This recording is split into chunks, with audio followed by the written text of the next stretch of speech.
Double chocolate brownie செய்யறதுக்கான tips part 2 video பார்ப்போங்களா? So இது வந்து பார்த்தீங்கன்னா, நான் வந்து ப்ரௌனி பேட்டர் இந்த மாதிரி குட்டி டின்னில் ஊற்றிருக்கேன். பட் வந்து குவான்டிட்டி அதிகமாக இருக்கிறதுனால எனக்கு இந்த மாதிரி பேக் ஆகி வந்திருக்குது. மேலே வந்து பிரேக் ஆகியிருக்கு. ஸோ இதை அவாய்ட் பண்ணணும்னா நீங்கள் பெரிய டின் எடுத்துக்கலாம், இல்லைனா ஸ்கொயர் ஷேப்பில் உள்ள டின் எடுத்துக்கலாம். ஸோ ஹாட்டாக வெளியில் எடுத்த உடனே நீங்கள் சாக்கோ சிப்ஸை இது மேலே போட்டுட்டு ஒரு 2 to 3 மினிட்ஸ் இல்லைனா 5 மினிட்ஸ் அப்படியே கிளாஸ் பவுலோ இல்லைனா ஒரு பிளேட்டோ போட்டு மூடி வச்சிட்டிங்கன்னா அந்த சாக்கோ சிப்ஸ் அதிலே மெல்ட் ஆகி அழகாக வந்துடும். ஸோ இந்த மாதிரி நீங்கள் ட்ரை பண்ணி பாருங்கள். டபுள் சாக்லேட் ப்ரௌனி அவ்வளோ டேஸ்ட்டாக இருக்கும். இல்லைனா இதுக்கு மேலே நீங்கள் டைரி மில்க்கு அப்படியே வச்சா கூட சூப்பராக மெல்ட் ஆகி வந்திருக்கும். இதுக்கப்புறம் லிட்டை ஓப்பன் பண்ணி வச்சுட்டு நல்லா கூல் பண்ணி கட் பண்ணி சாப்பிட்டிங்கன்னா செம எம்மியாக இருக்கும் ப்ரௌனி.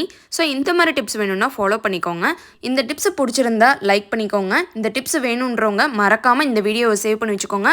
இதை விட்டுட்டிங்கன்னா அதுக்கப்புறம் தேடினாலும் கிடைக்காது. இந்த மாதிரி பேக்கிங் ரிலேட்டடான டிப்ஸ் ப்ளஸ் வந்து ரெசிபி இதுக்கப்புறம் வந்துக்கிட்டே இருக்கும். ஸோ ஹேமாஸ் பேக் ஷாப்பை மறக்காமல் ஃபாலோ பண்ணிக்கோங்க. நான் இதை கட் பண்ணி சாப்பிட போகிறேன். நீங்கள்